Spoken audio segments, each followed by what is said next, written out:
नमस्कार. आज शिक्षण सप्ताहाचा दुसरा दिवस. आज या ठिकाणी पायाभूत साक्षरता व संख्याज्ञान हा दिवस आहे आणि या माध्यमातून आज मुलांना कथाकथन या विषयातून एक कथा या ठिकाणी सांगणार आहोत आणि त्या ठिकाणी मुलांना आम्ही त्या कथेमध्ये जोडणार आहोत. आमच्या कथेची सुरुवात करणार आहेत आमच्या शाळेच्या मुख्याध्यापिका श्रीमती सीमा विठ्ठल मॅडम. नमस्कार, मी सीमा पाटील. शिक्षण सप्ताहाचा आजचा दुसरा दिवस. कथाकथन या आजच्या दिवशी आपल्याला घ्यायचं आहे. तर कथाकथनातून मनोरंजन हे विद्यार्थ्यांचे झालेच पाहिजे आणि कथाकथन करताना बैठक व्यवस्था हा सुद्धा अतिशय महत्त्वाचा मुद्दा आहे. तर आपण समजून घेऊया की कथाकथन करताना बैठक व्यवस्था कशी असावी. साधारणतः कथा सांगताना खुर्चीवर न बसता या पद्धतीने या लेव्हलने आपण विद्यार्थ्यांच्या समोर बसणे अपेक्षित आहे आणि मग म्हणजे विद्यार्थ्यांशी आंतरक्रिया या बैठक व्यवस्थेत अतिशय योग्य प्रकारे होते. ऐकूया गोष्ट आणि आम्ही जी गोष्ट सांगणार आहोत ती गोष्ट ही स्मरणशक्ती विद्यार्थ्यांची स्मरणशक्ती कशा पद्धतीने वाढवू शकतो हा महत्त्वाचा भाग त्या गोष्टीत आम्ही घेतलेला आहे. ऐकूया गोष्ट. एक होता कावळा. दोघांची अतिशय छान मैत्री होती. मग एक दिवस त्यांनी ठरवलं की आता आपण रोज भेटूया. कावळा म्हटला चिमणीला, चिवताई तू माझी चांगली मैत्रीण आहेस, मग तुला मला रोज भेटायला आवडेल का? चिवताई म्हटली हो, मी तुला रोज भेटायला येईल. मग ते दोघं ठरवतात की आपण कुठं भेटायचं. मग एका नदीकाठी छानपैकी असं मोठं पिंपळाचं झाड असतं आणि त्या झाडावर आपण जाऊन भेटूया असं त्या दोघांचं ठरतं. मग ठरल्याप्रमाणे चिवताई आणि कावळा दोघं जण भेटायला जातात. मग ते छानपैकी गप्पा मारत असतात. गप्पा मारता मारता चिवताईचं लक्ष त्या नदीकडे जातं. मग चिवताईला नदीत पाण्यात पोहायला खूप आवडतं. मग चिवताई कावळ्याला म्हणाली की कावळे दादा, मला ना नदीत पोहायला डुबायला खूप आवडतं, मी येऊ का नदीमधून डुबून? असं चिवताई कोणाला म्हणाली? कावळ्याला. मग चिवताई तिथून झाडावरून मस्तपैकी उडाली आणि सर्रकन ती पाण्यात डुबकी तिने मारली. पण चिवताईने ज्यावेळेस पाण्यात डुबकी मारली चिवताईचं कपाळ पाण्यात एक दगड होता त्या दगडावर आपटलं आणि मग त्या दगडावर आपटल्यामुळे चिवताईचं कपाळ फुटलं आणि त्या पाण्यामध्ये लाल लाल रक्त दिसू लागलं. कावळा हे बघत होता. मग तेवढ्यामध्ये कावळा म्हणाला, चिवताई चिवताई काय झाले? मग चिवताई म्हटली, चिवताईचे फुटले कपाळ पाणी झाले लाल लाल. काय म्हटली चिवताई? चिवताईचे फुटले कपाळ पाणी झाले लाल लाल. जेव्हा कावळ्याने हे ऐकलं, हे ऐकता बरोबर कावळा काय होऊन गेला? आंधळा होऊन गेला. काय झालं? कावळा आंधळा होऊन गेला. कावळ्याला काहीच दिसत नव्हतं. तेवढ्यात तिकडून थोड्या वेळात जंगलामधून एक शिकारी येत होता. तो शिकारी तिथे येत होता आणि येता येता तो त्या झाडाजवळ थांबला. त्याने बघितलं की पाणी लाल झालेलं आहे. वर बघितलं तर कावळा काव काव काव काव करून ओरडत होता. त्या शिकाऱ्याला वाटलं की निश्चित काहीतरी अडचण आहे, काहीतरी संकटात आहे हा कावळा आणि पाणी पण लाल झालेलं आहे. मग त्याने कावळ्याला विचारलं, अरे कावळा काय झालं, तू इतका का ओरडतो आहे, इतकं काय काव काव करतो आहेस? त्यावेळेस तो कावळा शिकाऱ्याला म्हणाला, काय म्हणाला मग कावळा? चिवताईचे फुटले कपाळ पाणी झाले लाल लाल, कावळे दादा झाला आंधळा.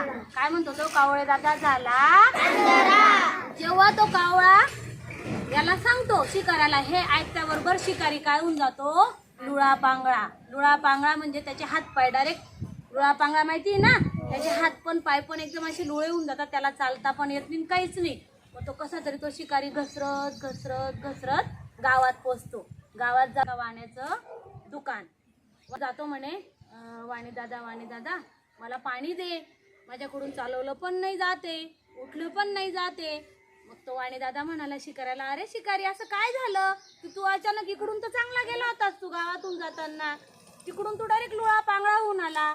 मग तो शिकारी वाणी दादाला म्हणाला, काय म्हणाला शिकारी वाणी दादाला? चिवताईचे फुटले कपाळ पाणी झाले लाल लाल, कावळा झाला आंधळा, शिकारी झाला लुळा पांगळा. असं ऐकता बरोबर काय होतं? तो वाणी दादा काय होऊन जातो? बहिरा. काय होऊन जातो? बहिरा. त्याला बहिरा होणं म्हणजे काय? त्याला काहीच ऐकू येत नाही. दाशी म्हणाली राणीला, काय म्हणाली?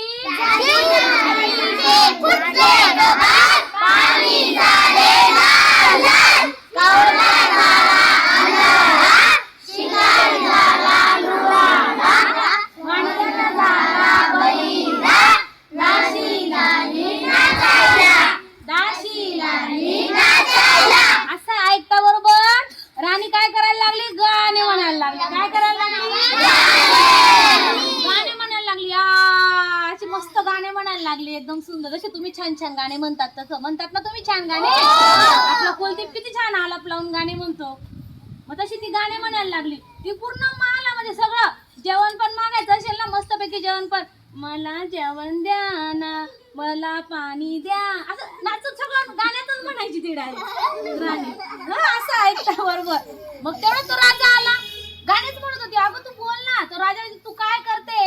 मी काहीच नाही करत आहे. असं गाण्यातच बोलायची ती सगळं. अगं तुला झालं तरी काय? अहो राणी साहेब तुम्हाला काय झालं? तो राजा परत परत विचारत होता. मग राणी म्हणाली राजाला, गाण्याच्याच आवाजात म्हणाली मग ती. काय म्हणाली मग राणी राजाला? सांगा बरं.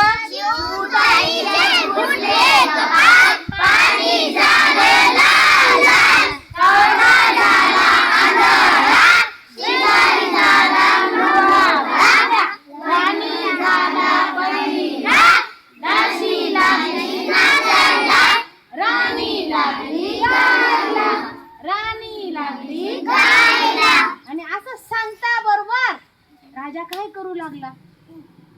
काय करू लागला राजा? कोण सांगेल आता मला? आता तुम्ही सांगायची ही गोष्ट, तुम्ही गोष्ट तयार करायची आता पुढे, तुम्हाला जशी येईल तशी. कोण सांगता आता? हे बघा, आता मी तुम्हाला आता विचारले राजा काय करायला लागला. आपल्यामधून कृष्णा म्हणतोय मी गोष्ट सांगतो. आता पुढे तू गोष्ट कशी सांगतो ती गोष्ट आपण ऐकूया आता कृष्णाची. कृष्णा सांग आता इथून पुढे. तुला काय सांगायचं? राजा काय झाला? राजा लागला हसायला. राजा लागला हसायला. राजा हसता हसता ती महल मध्ये फिरत होता. तेवढ्यात एक शिपाई आला. शिपाईने राजांना विचारलं, तुम्ही नाशे का कर तुम्ही बरोबर बरोबर हसत का आहे? मग राजा हसत हसत बोलला, काय बोलला? ताईचे फुटले कपाळ, पाणी झाले लाल लाल.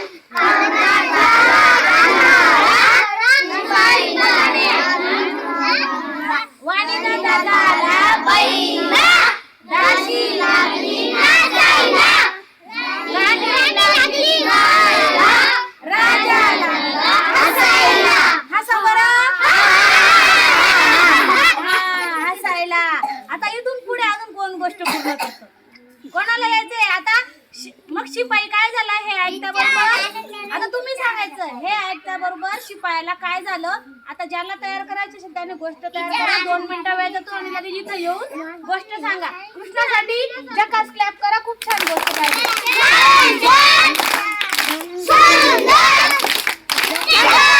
व्हेरी गुड बेटा आकाश. आता कुठून? आता राजा काय करत करत गेला होता? हसत हसत शिपाई. आता शिपाई राजाला विचारतो, तिथून सांगतो आता. काय विचारतो? आज मस्त असा हातवारे करून सांगायची बेटा गोष्ट. मग शिपाई म्हणतो राजाला, अहो तुम्ही असं काय हसत आहे? मग राजा म्हणतो, चिवताईचे फुटले कपाळ, पाणी झाले लाल लाल. कावळा झाला अंधारा, शिकारी झाला लुळा भाला. वाणीला झाला बैरा, दासी लागली नाचायला, राणी लागली गायला. राजा लागला हसायला, शिपाई लागला नालायला. शिपाई लागला.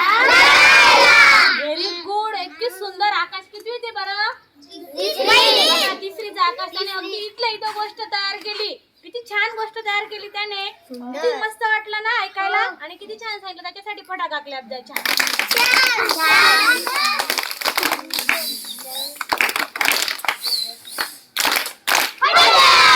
मस्त आकाश. Very good. चला आता याच्यानंतर पुढची गोष्ट कुलदीप पूर्ण करणार आहे. चला कुलदीप कर. सांग मोठ्या छान गोष्ट सांग बेटा. शिपाई रडायला लागला आता. मग शिपाई रडत रडत त्यांना सांग गोष्ट, खाली जमिनीला नको सांगू, त्यांना सांग. शिपाई रडत रडत घरी आला तर त्याची बाई सांगत होती तुम्ही असे रडता का बहाय. तो रडत रडत सांगत होता चिऊताईचे फुटले गवत, पाणी झालंय लाल लाल, कवडा झाला पिवळा झाला, वाटणी झाला बैला, नाचायला, नाची नाचली गायला, राजा लागला हसायला.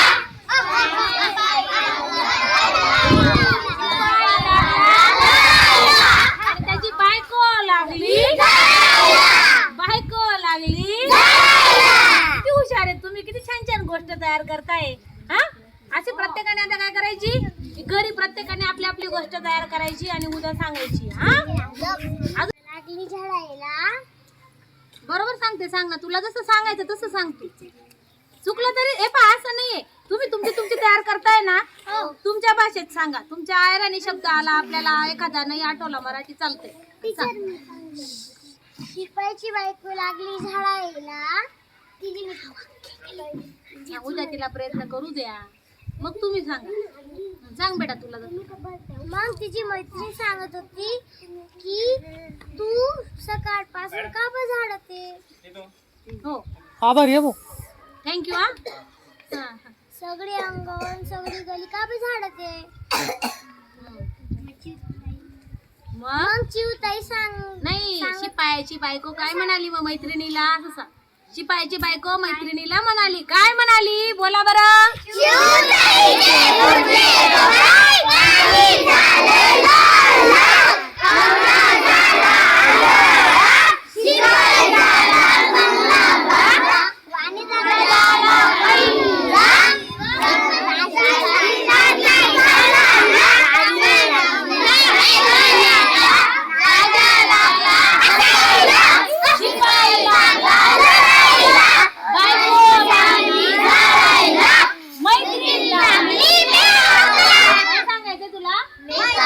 मेकअपला, म्हणजे मैत्रीण मेकअपला लागली बुवा, असं काय काय करेल मग ती मेकअप मध्ये. पावडर लावेल, अजून गजरा लावेल, हार घालेल, बरोबर, अजून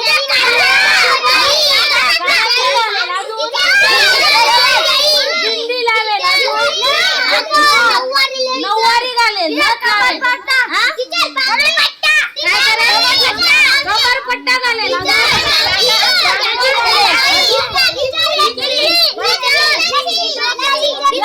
लच्छीला काय म्हणतो अजून आपण, साखळ्या काय म्हणतो,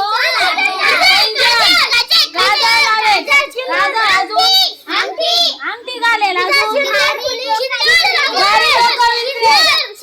सिंदूर भरेल, अजून. या पद्धतीने आपण मुलांना मनोरंजक गोष्टी सांगून अतिशय बोलका करू शकतो.